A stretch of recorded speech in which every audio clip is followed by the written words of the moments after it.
Quiero que piensen en una canción. Probablemente una canción que ya han escuchado recientemente o la primera que se les venga a la cabeza cuando digo la palabra música. Mientras piensen en esa canción, les voy a contar una pequeña anécdota. Hace aproximadamente 2 años me encontraba en una sencilla presentación del colegio.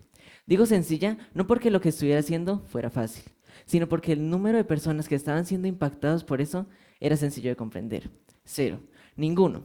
Nadie estaba entendiendo realmente por qué, cómo y de dónde habían salido las canciones que estaban siendo interpretadas. Pero eso no era lo que verdaderamente estaba pensando en ese momento.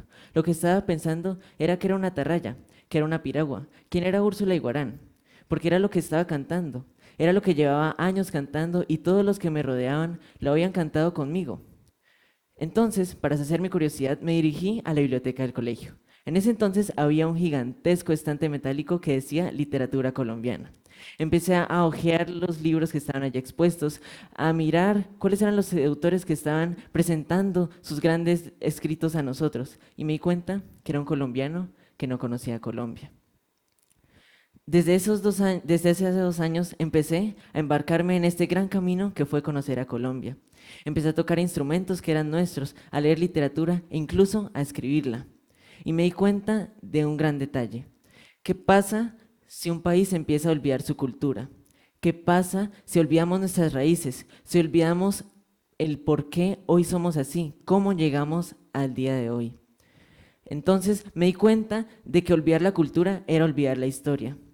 Porque, porque olvidar la literatura que nos había formado a lo que hoy somos y olvidar las artes de lo que ya nos habían formado era olvidar la historia de muchos artistas que durante el conflicto armado habían huido de sus casas, habían sido desplazados por la violencia.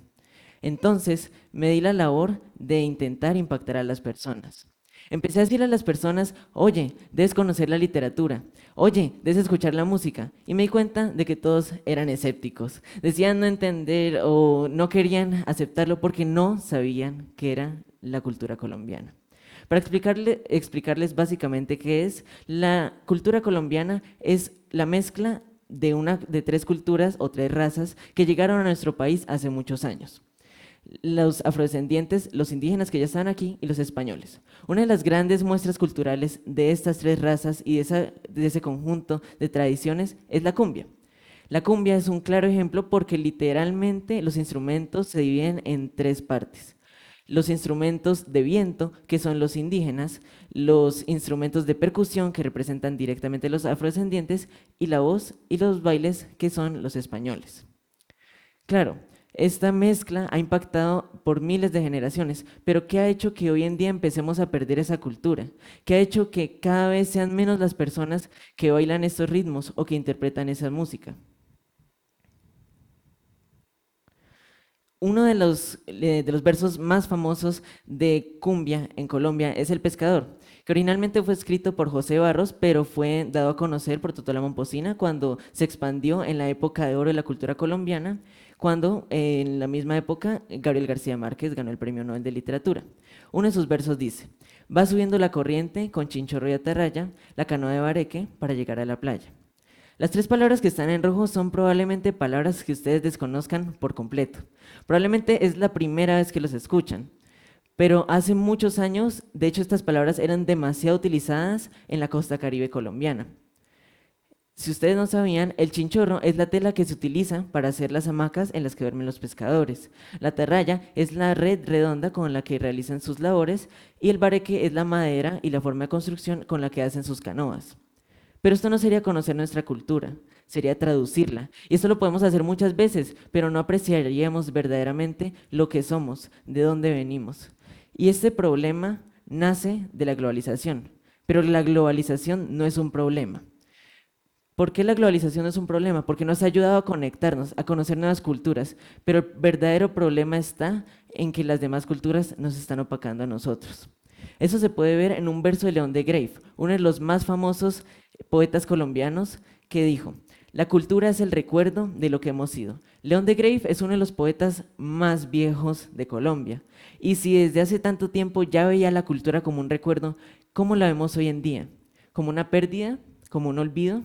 Estas gráficas de por qué estamos olvidando nuestra cultura la podemos ver en una gráfica demasiado sencilla de entender. En Spotify, una de las plataformas que muy probablemente ustedes usan diariamente. Lo podemos ver con que Bruno Mars tiene 140.923.631 oyentes mensuales, mientras que Herencia de Timbiquí, probablemente una de las más famosas bandas folclóricas del Pacífico colombiano, tiene solamente 673.850 oyentes mensuales. Es un granito de arena comparado a los de Bruno Mars. Probablemente, claro, los que escuchan Herencia de Timbiquí también escuchan a las canciones de Bruno Mars. Pero ¿cuántos que escuchan a Bruno Mars escuchan Herencia de Timbiquí? Muy pocos. Ahora quiero que piensen en la canción que les pedí al principio. ¿La recuerdan? Entonces, ¿a qué lado se inclina más su canción? ¿Hacia el lado de Bruno Mars o hacia el lado de Herencia de Timbiquí? Probablemente en la época de León de Greiff la cultura se veía así. Muchas personas con culturas diferentes iban a distintas partes del mundo a compartir sus tradiciones, sus costumbres, a expresar qué era lo que hacían. Pero hoy en día se ve así. Solamente hay probablemente una persona que está intentando hacer la diferencia, que sigue leyendo los libros de hace mucho tiempo y que probablemente escucha las canciones que les estaba mencionando. Y tal vez nuestra esperanza depende de esa persona, pero no debería depender de esa persona. Hay muchas soluciones que podemos implementar, pero esa persona, ¿por qué está escuchando música de hace tanto tiempo si podría estar escuchando música hoy en día? Porque está intentando mantener su cultura. Pero ahora les quiero plantear esto. Una de las soluciones es que combinemos elementos de la música moderna con elementos tradicionales de la música costumbrista. Eso nos ayudaría a llegar a públicos como nosotros, los jóvenes, que probablemente escuchamos música completamente moderna y hoy dejamos completamente de lado lo tradicional. Hacer estas mezclas ayudarían a que esa persona que escucha música tradicional se pueda expandir y pueda hablar más de su música y esas nuevas combinaciones. Muchos artistas colombianos, de hecho, ya lo están haciendo, pero el éxito de una canción no depende solamente de la calidad de la canción, depende de la cantidad de personas que escuchan la canción. Debemos ser un ejemplo de las personas que escuchamos para llegar a más oyentes. Otra forma sería